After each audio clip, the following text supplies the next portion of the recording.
Bienvenue à ITV et bienvenue à Question Directe qui reçoit aujourd'hui Alexandre Briokov.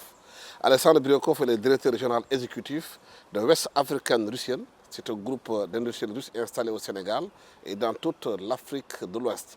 Alexandre Briokov, merci d'avoir accepté notre invitation. Depuis plus de 2 semaines, la Russie est en guerre contre l'Ukraine. En tant que Russe russophone installé au Sénégal, comment ressentez-vous cette guerre? Il y a 2 aspects.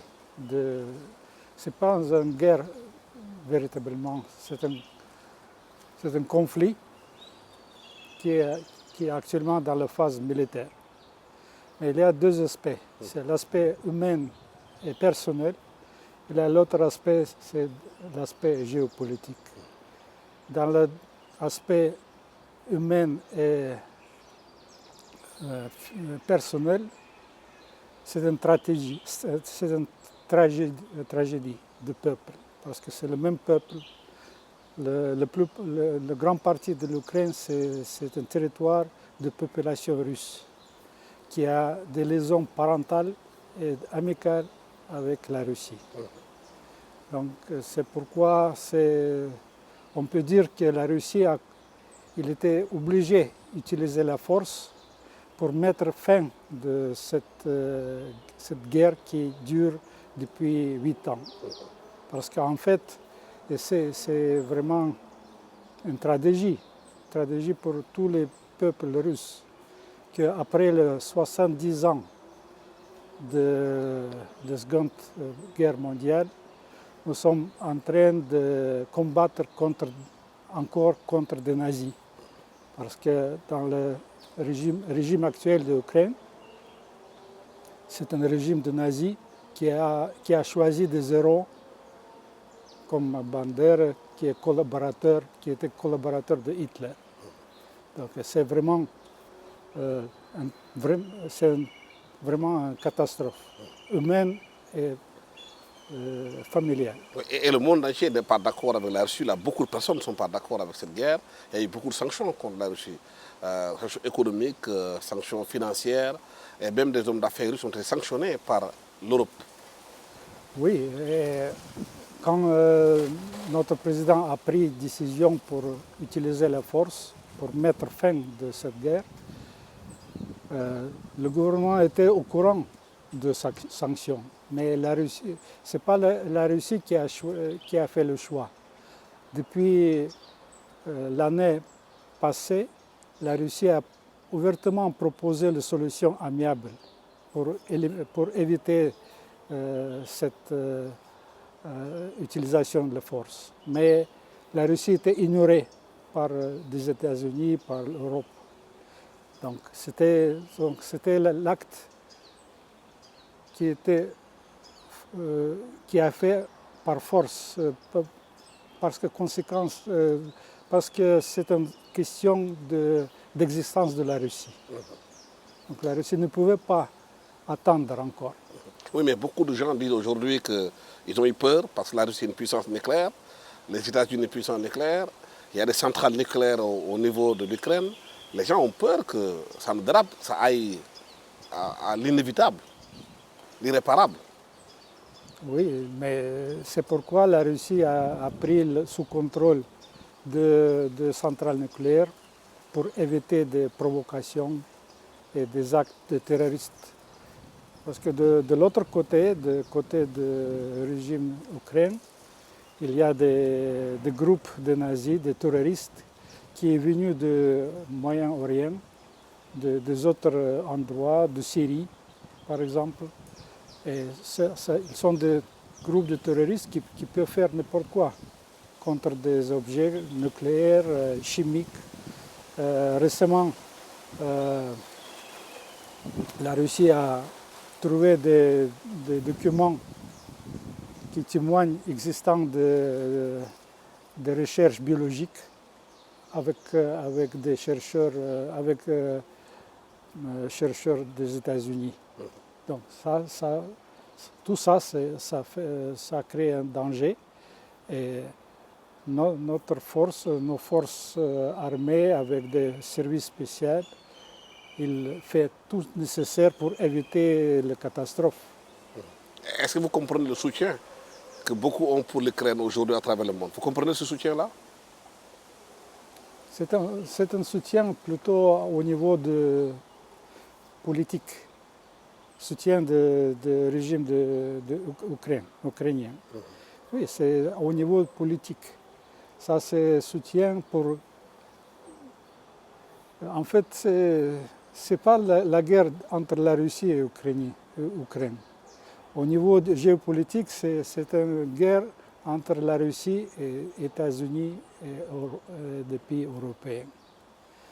Les États-Unis et les Européens, ils veulent garder le système mondial financier existant. Et la Russie, il veut être indépendant de ce système.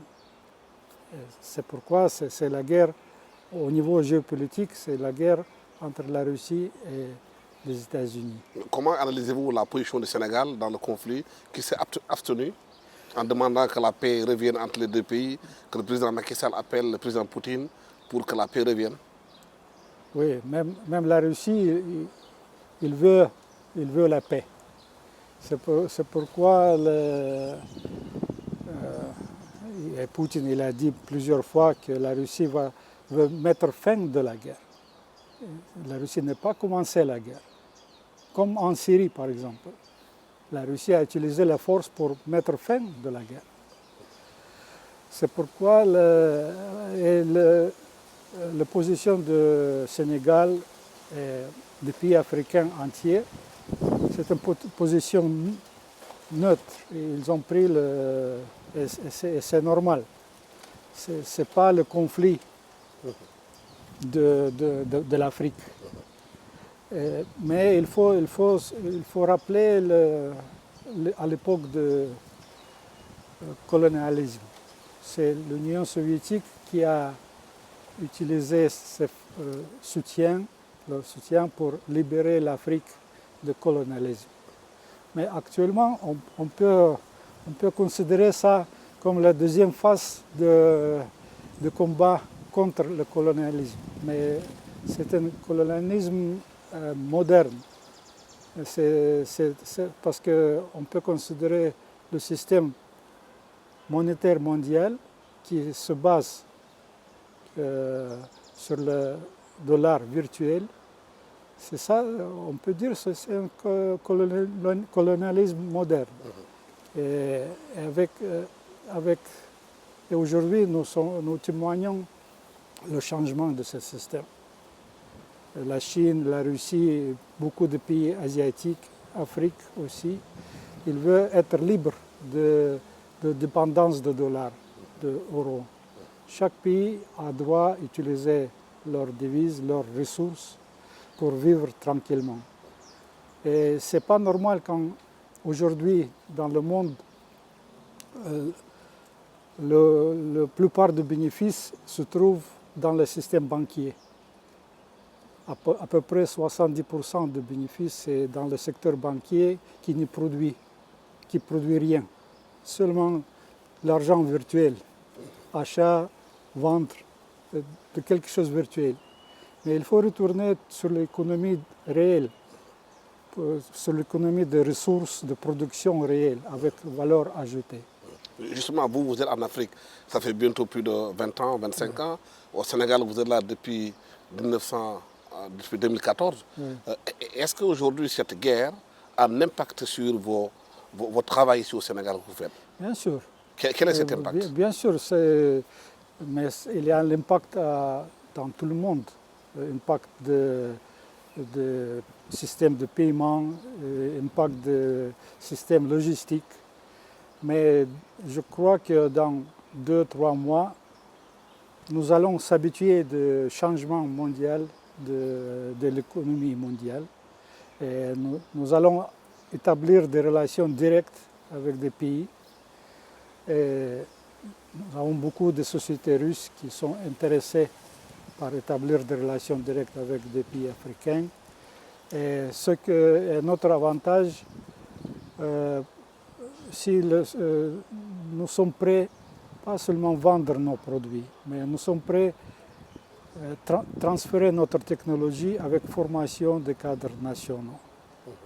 Et je pense que dans ce sens, les pays africains peuvent trouver un bon partenaire en Russie. Ici au Sénégal, dans quel domaine travaillez-vous avec les Sénégalais?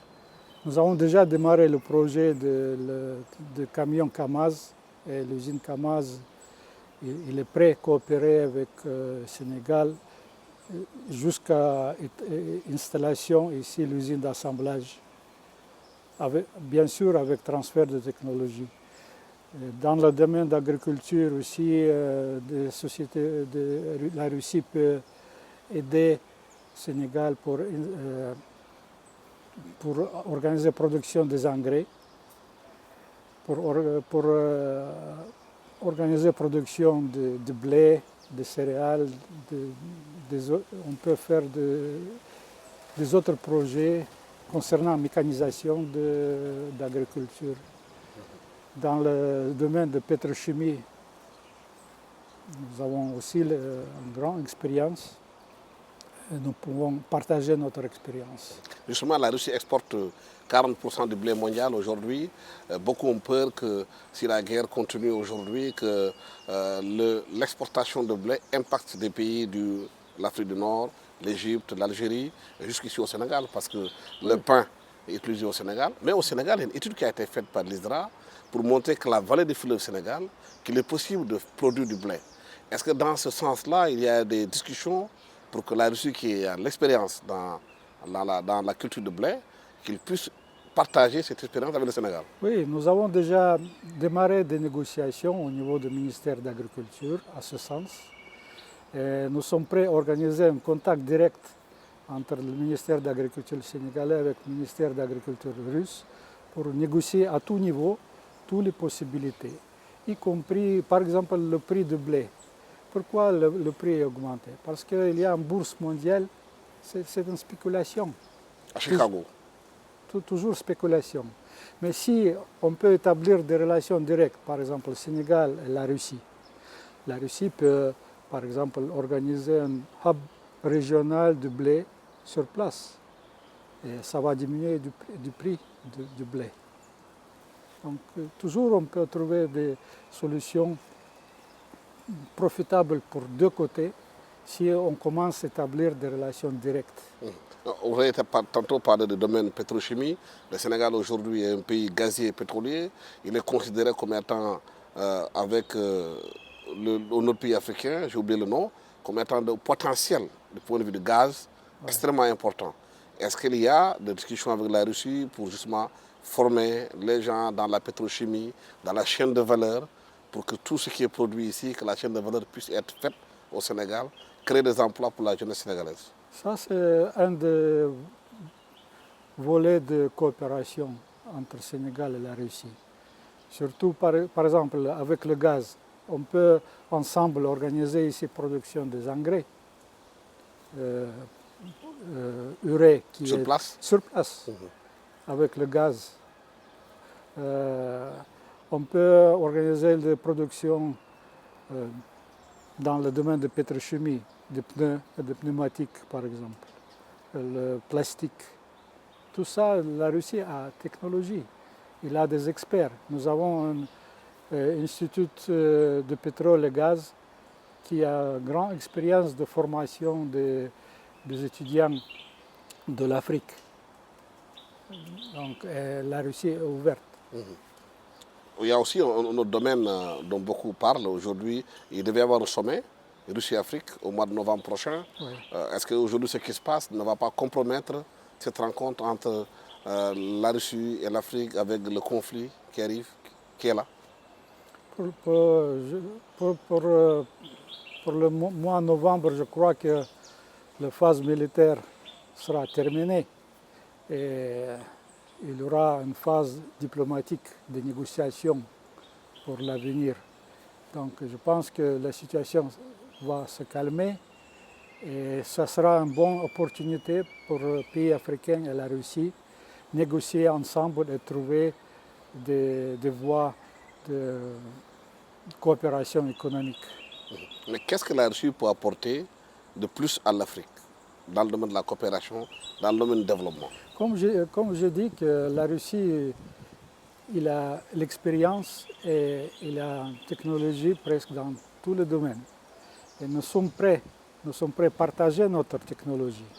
Nous sommes prêts à localiser la production et nous sommes prêts à former des cadres nationaux. Et ça dépend des pays africains qui doivent déterminer leur intérêt, dans quel domaine ils sont plus intéressés à coopérer.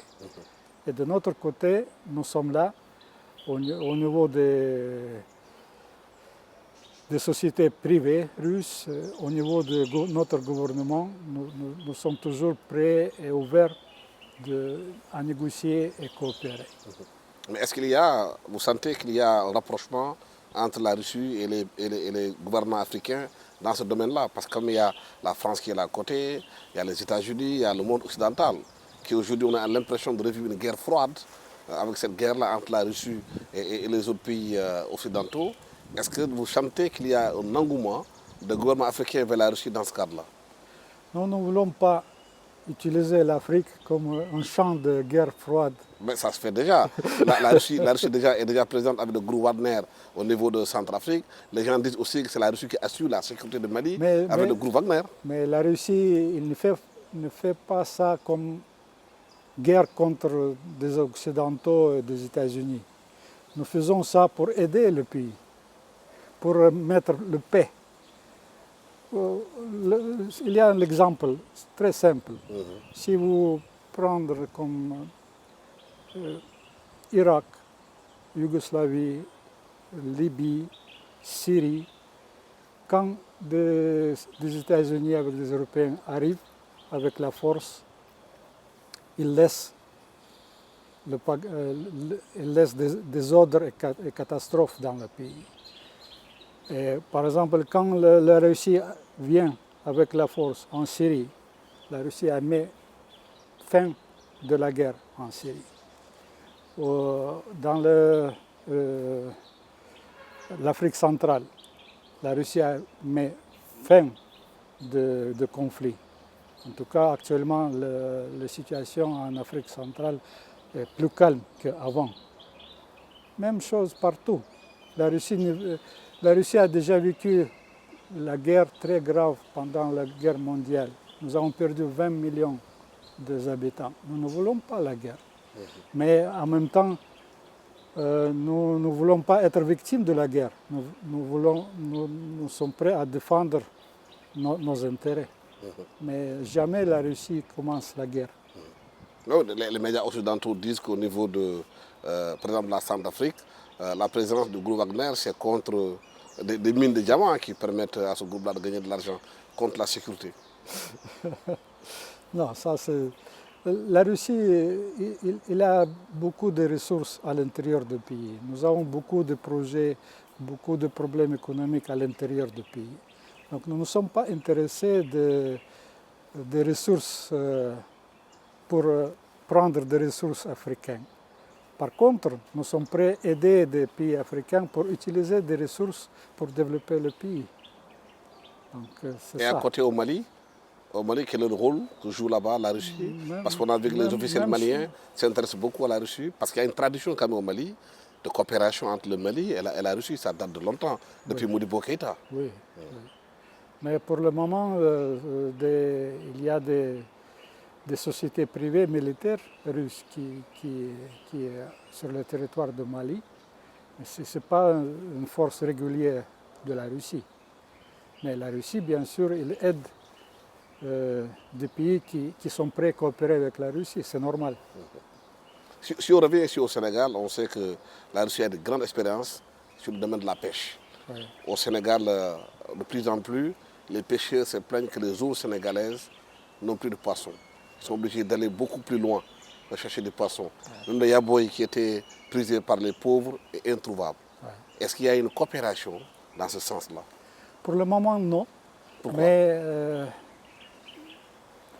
nous sommes en train de chercher des possibilités à coopérer dans ce domaine. Et récemment, j'ai eu une rencontre avec des pêcheurs de Tiaroy Azur sur mer, juste pour ça, pour trouver une solution pour remplacer des pirogues traditionnelles par des bateaux modernes de pêche côtière, où des pêcheurs peuvent avoir des conditions confortables de travail avec sécurité et pour garder une solution pour garder la qualité de produit. Parce qu'actuellement, les pirogues, s'il s'agit de pirogues, parfois 40% de capture, c'est en perte à cause de conditions de stockage. Donc nous sommes prêts à coopérer avec des pêcheurs au niveau des municipalités, au niveau des GIE de pêcheurs, pour transférer notre technologie, pour coopérer, pour construire une flotte moderne de pêche côtière avec une infrastructure moderne sur place pour stockage et transformation de poissons. Ça peut être un programme intégral, mais il faut faire ça avec coopération des pêcheurs, avec GIE de pêcheurs, mais aussi avec le ministère de pêche. Il y a des discussions dans ce sens-là pour mettre en place Juste ce programme? Commencement. Vous avez commencé à discuter pour mettre Nous ça en avons place? déjà commencé Parce à que les discuter. pêcheurs disent qu'aujourd'hui le poisson, au lieu qu'on le pêche pour nourrir la population, ils le transforment en farine de poisson Oui. pour l'exporter à Ça, l'extérieur. c'est vraiment c'est un crime. Il faut interdire ça complètement. Parce que j'ai vu, surtout en Mauritanie, quand des sociétés utilisent un bon poisson pour faire une farine, c'est un crime. Mais si avec l'appui d'État et initiative sur place avec des pêcheurs, on peut élaborer un bon programme. Et avec une flotte moderne de pêche côtière, le Sénégal peut travailler au large sans inviter des bateaux étrangers. On avait parlé tantôt du domaine agricole. On sait que le Sénégal, il y a de l'eau, il y a du soleil, il y a de la terre. Et il y a beaucoup de jeunes Sénégalais qui sont au chômage. Les gens estiment qu'il faudrait exploiter ces terres-là en terres agricoles pour nourrir le pays. Mais il y a un problème de formation des jeunes. Est-ce qu'il y a un programme de formation que la Russie peut le faire? Parce qu'avant, les étudiants sénégalais, au temps de RSS, allaient étudier et revenaient au Sénégal. Mais est-ce qu'avec la Russie, cette coopération d'étudiants est maintenue ou pas? Ce n'est pas très développé, mais je pense que c'est un domaine où on peut coopérer très bien. Parce que le domaine d'agriculture, peut-être c'est plus important que gaz et pétrole. Parce que ça, c'est nourriture. Et pour l'avenir, pour avoir une sécurité alimentaire, il faut avoir une industrie d'agriculture très développée. Oui, parce qu'au Sénégal, il n'y a pas de l'industrie d'abord, il y a juste une agriculture beaucoup plus rudimentaire et traditionnelle, alors qu'il faut passer de la phase traditionnelle à une phase industrielle. Oui, oui. Et dans ce sens, on peut même organiser ici, sur place, l'assemblage des outils de mécanisation dans le domaine d'agriculture, à partir de petits cultivateurs jusqu'à tracteurs. Nous avons des usines qui peuvent participer dans ce programme. Et vous avez un programme de transfert de technologie? Oui, c'est possible. Mais pas encore, nous n'avons pas ce programme au niveau du gouvernement. Je pense au niveau privé. Qu'est-ce Au que vous niveau faites réellement? privé, oui. Par exemple, au niveau privé, au niveau de notre société et des autres sociétés russes, nous avons commencé, quand je dis, le programme de l'engrais organique, ce qui est très important. La Russie est très riche de matières premières comme tourbe. Donc on peut amener tourbe ici et organiser la production sur place de l'engrais organique. Et comme je dis, avec la production de gaz, On peut aider le Sénégal pour organiser la production de urée, par exemple, sur place aussi. Et ça, c'est très important pour l'agriculture. Ouais, on a vu que sur le plan diplomatique, le président Poutine, depuis qu'il est installé au pouvoir, n'a pas encore fait une tournée au Sénégal. Il y a eu le président Obama qui est venu au Sénégal, le président français Macron, les Sénégalais qui pensent que le président Poutine doit davantage s'intéresser aux pays comme le Sénégal. Est-ce qu'il est possible un jour que le président Poutine vienne visiter le Sénégal? Oui, mais pour bien préparer la visite du président Poutine au Sénégal, il faut préparer quelque chose de pertinent. Par exemple, on peut ouvrir ici un centre, parc par exemple industriel. Un parc industriel? Parc industriel russe. Au Sénégal? Au Sénégal, régional. Il est possible de mettre un parc industriel russe au Sénégal ici, au Sénégal? Pourquoi pas? Le Sénégal est un pays stable. Le Sénégal il a une législation très confortable pour travailler des investisseurs étrangers. Pourquoi pas? On peut établir ici un parc industriel. Et le président Poutine il ne va pas refuser de venir ici pour ouvrir un parc industriel.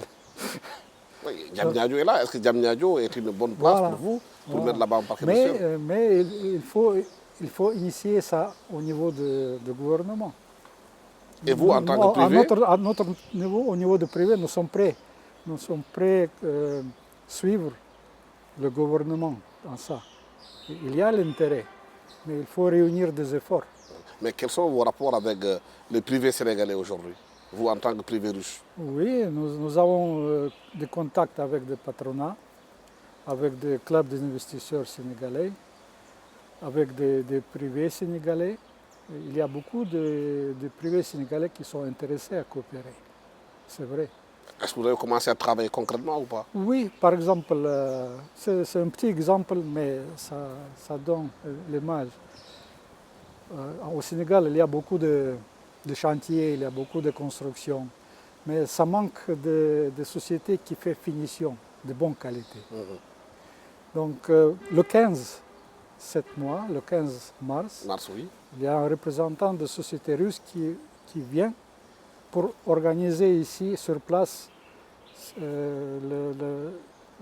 l'activité dans ce domaine, avec formation des Sénégalais.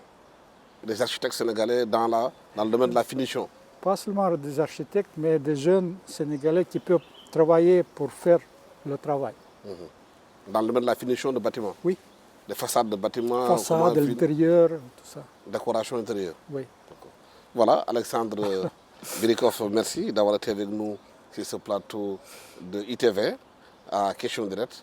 Je rappelle que vous êtes le directeur général exécutif de West African Russian. C'est une zone d'affaires russe qui travaille dans l'Afrique de l'Ouest, aujourd'hui dans la coopération entre le Sénégal et la Russie et l'Afrique de l'Ouest. Que nous parlions aussi du conflit aujourd'hui entre l'Ukraine et la Russie, l'impact que ça a dans les affaires. Et vous disiez aussi que vous êtes ouvert aux hommes d'affaires sénégalais, à l'État du Sénégal, à voir comment développer davantage la coopération russo-sénégalaise, surtout en transfert de technologie qui permettra de créer des emplois dans le domaine agricole, industriel et dans tous les domaines de la vie. Merci infiniment d'avoir été avec nous. Merci à toute l'équipe technique qui m'a accompagné pour la réalisation de cette émission. Merci. Au revoir.